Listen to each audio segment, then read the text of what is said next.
I feel like talking, but I'm cooking. So if you hear this, it's because I'm chopping mushrooms, no?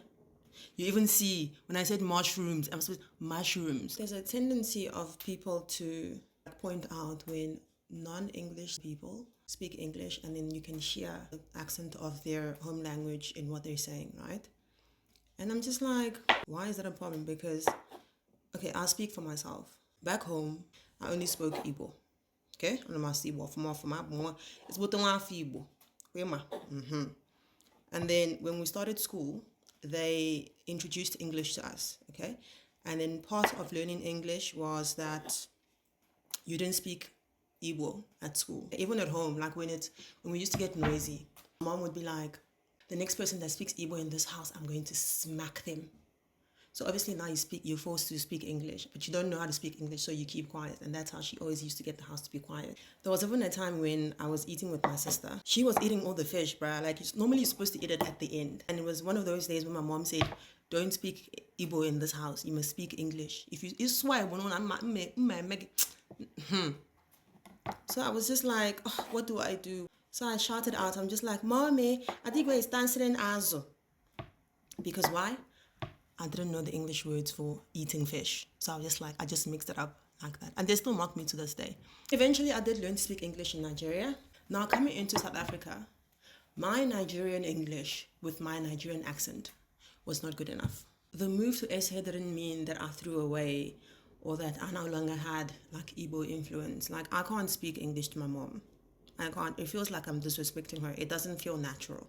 I speak to my sisters in Pidgin, or we speak our normal Nigerian English like this, you understand? That is still on my tongue. What's my point? My tongue's been conditioned 3 ways. There's the Igbo, there's the English I learned back home, and there's the English that I've learned here.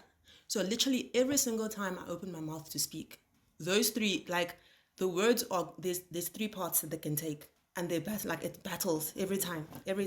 So because there's 3 pathways, you want to say a word, and then it comes out like, you want to say a word like word, okay? A word like word. I would say word in South Africa. Back home, we say word, okay? And every time I want to say the word, those two options are battling in my tongue. Those 2 options want to come out. So whichever one wins, that's what you will hear.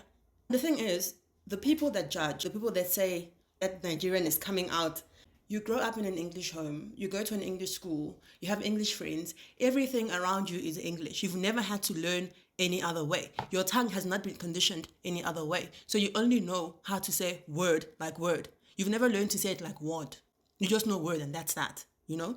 Or like when we say young. Here you say young. Back home, that word is pronounced young. Sometimes it will sound like that young man, but sometimes it will also sound like that young man. Then it's everybody's like, oh my God. People are shocked. A word like flour, like the flour that you bake with, we say flour. Every time I want to say the word flour, I have to like, you know, culture is pronounced culture. For this, we say this. For that, we say that. When I want to say big, I say big. It's not even just me. Like, even with like Afrikaans people, you can hear when they try to speak English, like some words just come out sounding Afrikaans because they're Afrikaans. Their tongues are wired that way. Colored people, Zulus, Sutus, everybody. Every single person who has had a home language and then had to learn English later, here and there, you will pick up, Barry, this person. Hi, this English. In the past, like I used to fight it, you know, try and cover up, But now I'm just like, let the best man win.